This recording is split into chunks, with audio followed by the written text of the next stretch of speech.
Everyone makes their own luck.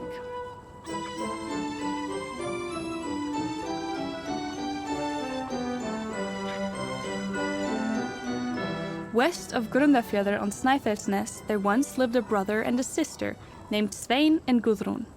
Their parents had passed away within 2 years of each other.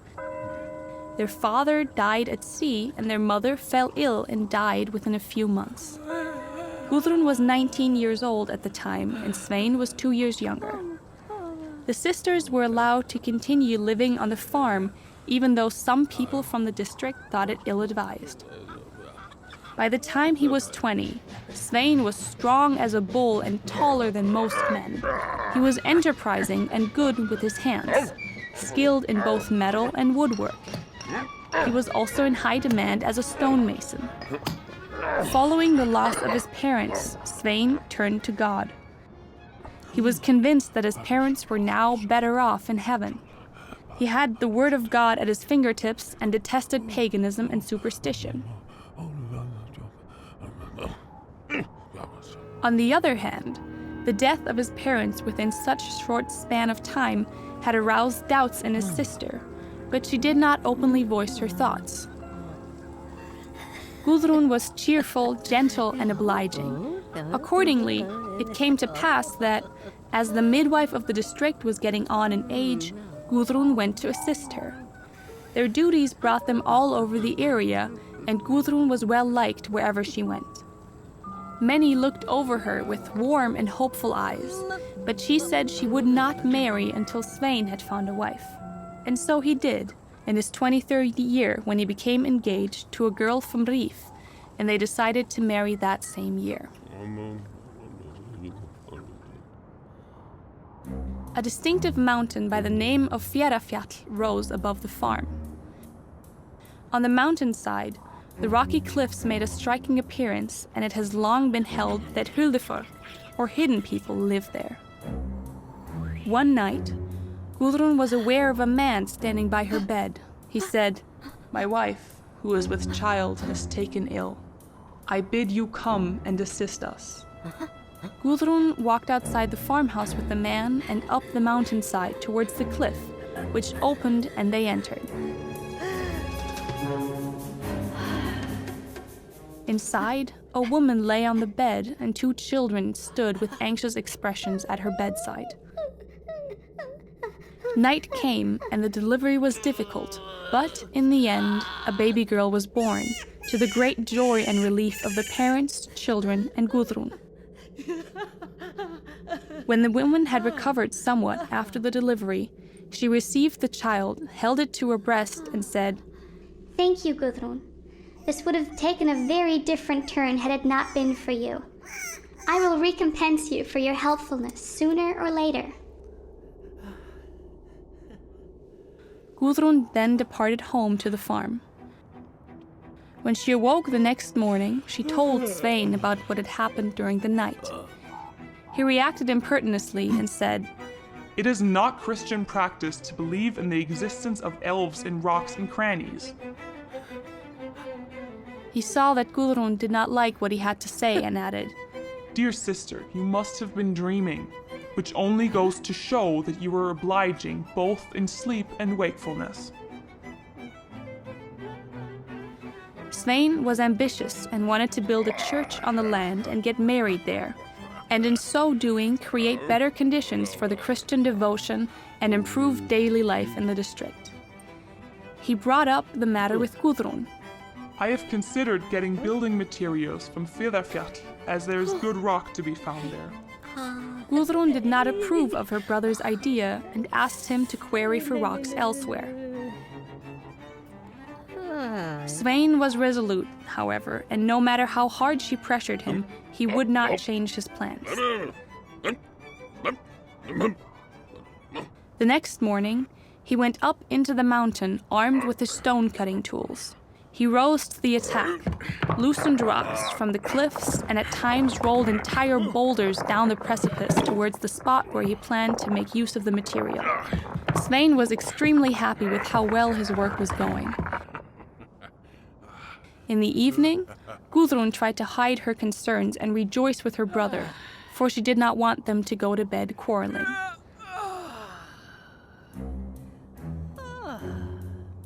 During the night, the elf woman whom Gudrun had helped in childbirth came to her. She was wearing a blue dress which was beautifully embroidered with silver stitching and a silver belt. The elf woman spoke bitterly. Gudrun, you need to get your brother to stop destroying our home. We elves generously recompensate good deeds, but we will cruelly avenge those who do us harm. I am indebted to you, and it is for this reason that I have not harmed your brother. But if he continues this vandalism, I will take matters into my own hands. When Gudrun awoke in the next morning, she told Svein about her nighttime conversation, and with tears in her eyes, she begged him to stop taking stones from the mountain. He refused to consider it, and that her anxiety was causing her nightmare. I have never been made aware of the presence of elves, and it's impossible for me to take seriously something that is not real and doesn't exist. Gudrun blushed and replied sharply, And yet you believe in Jesus Christ, God and the Holy Mother, without having any proof of their existence other than what is written in an old book, which nobody knows who wrote. Svein recognized that a disagreement was growing between him and his sister and said, I will continue to remove stones from Fjarðarfjall until nightfall, but never again after today. Gudrun saw that he would not be dissuaded. Svein then left it at that, but Gudrun went out in search of the place where she thought she had gone into the cliffs in hopes of meeting the elf woman.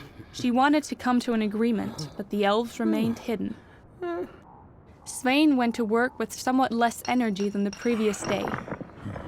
He was pensive over his sister's reaction. She had never before answered him in such a way.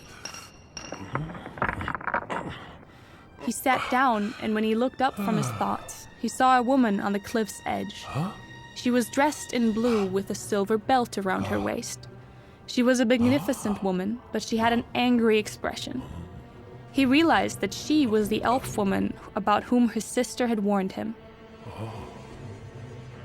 He stood up and was going to tell her that he would stop removing the stones. But before he could say a word, she stretched out her hands and turned them in circles. He could not speak and began to turn about uncontrollably, like a spinning top, faster and faster. He became dazed but remained standing. His surroundings dissolved in a pattern of colors. The dark cliff face, the green grass, the bright golden day, the blue silver-lined dress of the woman. This went on for the rest of the day. He spun around and around until he finally collapsed into unconsciousness. Gudrun was puzzled when Svein did not come home for dinner.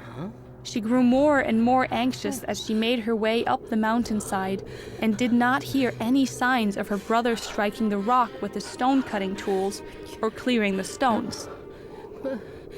Above the rocky cliffs, she found her brother lying unconscious. It took her a long time to revive him and get him back to the farm. He seemed out of sorts and did not say a word, but lay down to bed and slept. His condition remained unchanged for many days. Svein became aloof and developed a flickering stare and a tendency to wander away from the farm. In the end, Gudrun had to keep a constant watch over him, and he never fully recovered, although he could manage a few minor farm duties.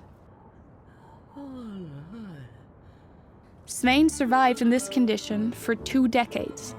One day, Gudrun found him dead beside the pile of stones that he had thrust from the mountain so many years ago. After that, Gudrun lived alone on the farm until she was old and could no longer take care of herself. She was then taken to another farm, where she passed away in very old age. People in the community held different opinions about the measures taken by the elves, and Svein the smith was sorely missed. When Gudrun was asked about whether or not she resented the elves, she always replied, Everybody makes their own luck. The story of the intended construction of the church lived in the community's memory long after the day, and with time, the mountain became known as Kirkjufell, or Church Mountain. And so it is to this day.